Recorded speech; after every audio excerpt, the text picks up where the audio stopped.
আসসালামু আলাইকুম বন্ধুরা, আজকে আবারও একটা রান্নার রেসিপি নিয়ে আপনাদের সামনে চলে এসেছি। তো বন্ধুরা, আজকের রেসিপি হলো মাছের পুর ভরা কাঁকরোলের ভাজির রেসিপি।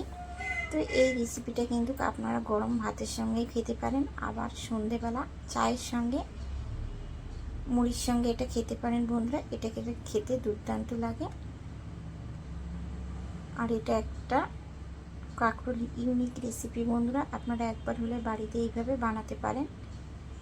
তো বন্ধুরা, কাছে দূরে দেশ বিদেশে যে যেখান থেকে আমার এই ভিডিওটা দেখছেন, সবাইকে আমার অন্তর থেকে অনেক অনেক ভালোবাসা, অভিনন্দন।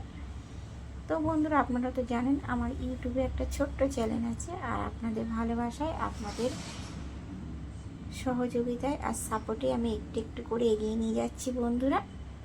তো আপনারা আমাকে এইভাবেই ভালোবাসা দিন, সাপোর্ট করুন। তো আমি আরও বেশ কিছুটা দূর এগিয়ে যেতে চাই বন্ধুরা। তো বন্ধুরা, এখানে তো প্রথমেই দেখবেন আমার সমস্ত রকমের উপকরণগুলো আমি রেডি করে নিয়েছি। তো আমি এখানে 4 পিস কাঁকরোল নিয়েছি, কাঁকরোলটাকে ধুয়ে পরিষ্কার করে নিয়েছি।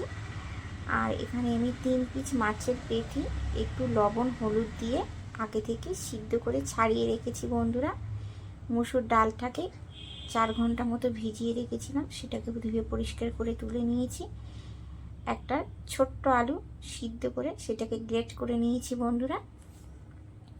আর অন্য অন্য উপকরণগুলো তো আছে, সেগুলো তো আপনারা দেখতেই পাচ্ছেন বন্ধুরা। তো এখানে আমি কাঁকরোলটাকে এই যে আগে থেকে ধুয়ে পরিষ্কার করে নিয়েছি। তারপর এখানে একটা পাটা নিয়েছি আর একটা ছুরি নিয়েছি। আমি কাঁকরোলটাকে মাঝখান দিয়ে দুভাগ করে নেব। যেহেতু ভিডিওটা আমি একা একা বানাই বন্ধুরা, তাই কিছুটা অফ ক্যামেরায় করে নিতে হয়। তা আমি ক্যামেরাটা বন্ধ করে আমার এই যে ছুরির সাহায্যে মাঝখান দিয়ে আমি হাফ হাফ করে কেটে নিলাম বন্ধুরা। 4টে কাঁকরোল এখানে আমি কেটে নিয়েছি, আমার 8 পিস হয়েছে। এরপরে এই যে কড়াতে আমি গ্যাসের উপরে কড়া বসিয়ে দিলাম বন্ধুরা। আর আমার একটু জল দিয়ে দিলাম, জলের মধ্যে কাঁকরোলগুলোকে একে একে দিয়ে দেব। আমি কাঁকরোলগুলোকে একটু ভাপিয়ে নেব। তো ওদিকে তো কাঁকরোলগুলো আমার ভাপাতে দিয়ে দিয়েছি বন্ধুরা। আর এখানে একটা মিক্সার নিয়েছি, আমি মুসুর ডালটাকে একটু গ্রেট করে নেব। যেহেতু আজকে আমি বেসমের ব্যাটার বানাবো না বন্ধুরা, আমি এখানে মুসুর ডালের ব্যাটার বানাবো, তাই মুসুর ডালটাকে আমি একটু জল দিয়ে খুব ভালো করে মিক্সিং করে নেব। তো এদিকে তো এটা আমার করা হয়ে গেছে, দেখুন বন্ধুরা, একদম ব্যাটারের মতো হয়ে গেছে। এখানে আমি একটু জল দিয়েছিলাম, তারপরে একটা পাত্রে ঢেলে নেব।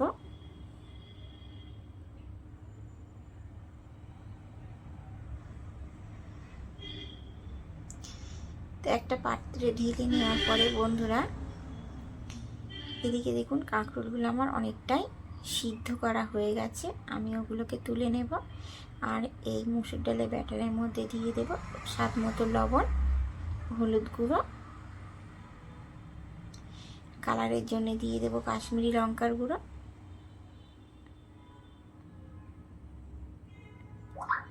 দিয়ে দেব অল্প করে একটু চালের গুঁড়ো। চালের গুঁড়োটা দিলে এটা একটু মুচমুচে হবে, খেতে খুব ভালো লাগবে বন্ধুরা। তো সব কিছু দেওয়ার পরে আমি চামচের সাহায্যে খুব ভালো করে ফেটিয়ে নেব।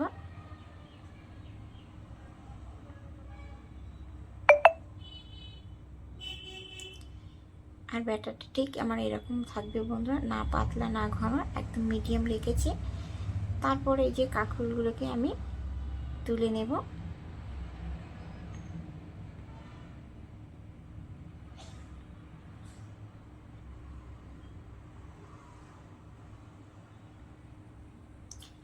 কাঁকরোলগুলো তো এদিকে আমার সব তোলা হয়ে গেছে বন্ধুরা।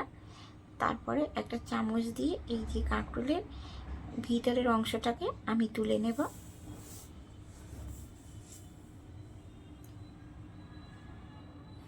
আর এদিকে মাছটাকে একটু লবণ হলুদ দিয়ে সিদ্ধ করে রেখেছিলাম, এই মাছের পুরটাকে একটু রেডি করে নেব। তার জন্য আমি আবারও একটা কড়া বসিয়ে দিলাম, আর কড়াতে দিয়ে দিলাম পরিমাণ মতো সরিষার তেল।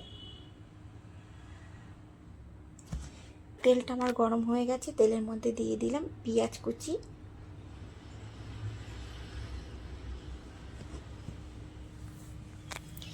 পেঁয়াজ কুচিটা দেওয়ার পরে একটু নাড়াচাড়া করে নিয়ে দিয়ে দিলাম লঙ্কা কুচি, তারপরে দিয়ে দিলাম আদা রসুন হাফ ব্রাশ করে রেখেছিলাম, সেটাকে দিয়ে দিলাম বন্ধুরা একসঙ্গে। তা দিয়ে সব কিছু একটু নাড়াচাড়া করে নেব।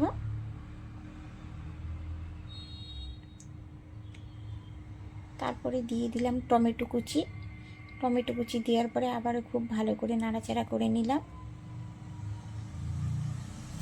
তারপরে দিয়ে দিলাম স্বাদ মতো লবণ, লবণটা দেওয়ার পরে আবারও খুব ভালো করে নাড়াচাড়া করে নেব।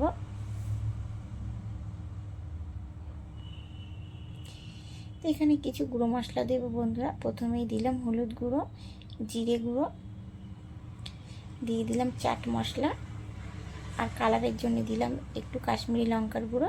তো সব কিছু দেওয়ার পরে এখানে খুব ভালো করে মিশিয়ে নেব।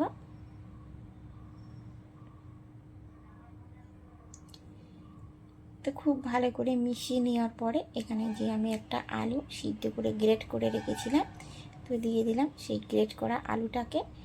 দেওয়ার পরে আলুটার সঙ্গে সব মশলা আগে খুব ভালো করে মিশিয়ে নেব। খুব ভালো করে মেশানো হয়ে গেছে, এরপরে দিয়ে দেব লবণ হলুদ দিয়ে সিদ্ধ করে রাখা মাছটাকে, দিয়ে আলুর পুরের সঙ্গে খুব ভালো করে মিশিয়ে নেব।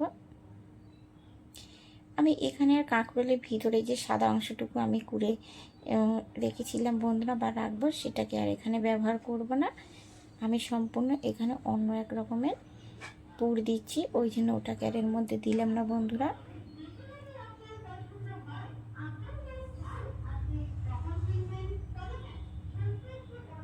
এদিকে পুরটা নাড়াচাড়া করার পরে উপর থেকে ধনেপাতা কুচি দিয়ে খুব ভালো করে নাড়াচাড়া করে বন্ধুরা তারপরে একটা পাত্রে নামিয়ে নিলাম। কিছুক্ষণের জন্য একটু ঠান্ডা হতে দিলাম। আর এদিকে তো এই যে চামচের সাহায্যে আমি ভিতরে সমস্ত পুরগুলো বার করে নিয়েছি সব কটাই বন্ধুরা, আর খুব সুন্দর উঠেও গেছে।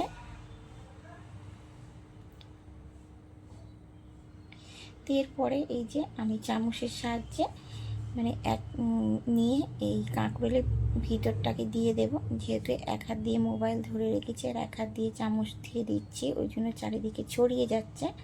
তো এটাকে আমি অফ ক্যামেরায় একটু খুব ভালো করে সবগুলো পুরো ভরে নেব, আর ভরাও হয়ে গেছে বন্ধুরা। তো যে সমস্ত বন্ধুরা আমার এই ভিডিওটা দেখতে দেখতে এই পর্যায়ে চলে এসেছেন, লাইক করনি বা লাইক দিতে ভুলে গেছে বন্ধুরা, প্লিজ একটা করে লাইক করে দেবেন, কারণ আপনাদের একটা করে লাইক আমার অন্য একটা ভিডিও বানানোর জন্য উৎসাহিত করে বন্ধুরা।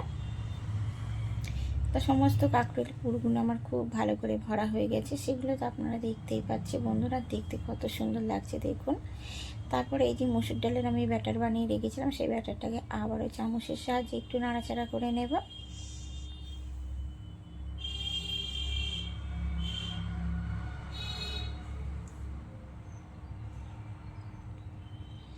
একটা করে ব্যাটার এই যে দেবো, আর চামচের সাহায্যে ওপর থেকে খুব ভালো করে ব্যাটারে চুবিয়ে নেব বন্ধুরা।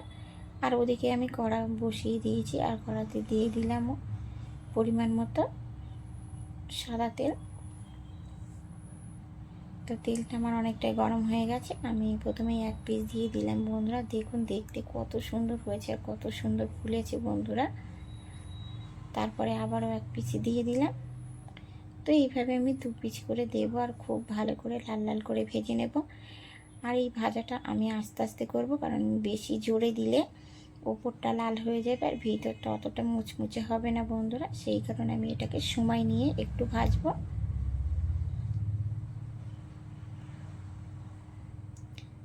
তো গ্যাসের ফ্লেমটা একদম আস্তে দিয়ে আমি এই বড়াগুলোকে ভেজে নেব বন্ধুরা। তো দেখেই বুঝতে পারছেন কতটা খাস্তা হয়েছে আর কতটা লোভনীয় হয়েছে, দেখতে অসাধারণ লাগছে বন্ধুরা। আর এটা খেতেও কিন্তু দুর্দান্ত হয়েছিল। তো আপনারা একবার হলেও এইভাবে বাড়িতে বানাবেন। তো এগুলো আমার ভাজা হয়ে গেছে দেখুন বন্ধুরা। তো আমি তুলে নিলাম, আবারও ওই পদ্ধতিতে বাকিগুলোকে একে একে ভেজে নেব বন্ধুরা। তো বন্ধুরা ইউটিউব থেকে যদি আমার এই ভিডিওটা দেখে থাকেন তা অবশ্যই আমার চ্যানেলটিকে সাবস্ক্রাইব করে আমার পাশে থাকবেন বন্ধুরা, আর বেশি বেশি করে শেয়ার করে দেবেন, অন্য বন্ধুদেরকে দেখার সুযোগ করে দেবেন। আর যদি ফেসবুক থেকে দেখে থাকেন তো অবশ্যই আমার চ্যানেলটিকে ফলো করে দেবেন। তো একে একে বড়াগুলো তো আমি সব ভেজে নিচ্ছি বন্ধুরা, লাস্টে একটা আছে এটাও ভেজে নিচ্ছি বন্ধুরা। তো তো আমার রেসিপিটা যদি আপনাদের ভালো লেগে থাকে অবশ্যই লাইক কমেন্ট শেয়ার সাবস্ক্রাইব করে আমার পাশে থাকবেন। পুরনো বন্ধুরা তো আমার ভিডিওটা অবশ্যই দেখবেন, আর নতুন বন্ধুদের দেখার জন্য আমন্ত্রণ রইল বন্ধুরা। তো এরকম নিত্য নতুন রান্নার রেসিপির ভিডিও দেখার জন্য আমার পাশে থাকবেন বন্ধুরা।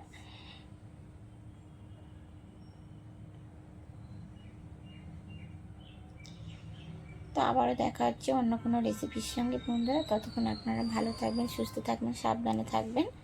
আজকের মতন আল্লাহ হাফেজ।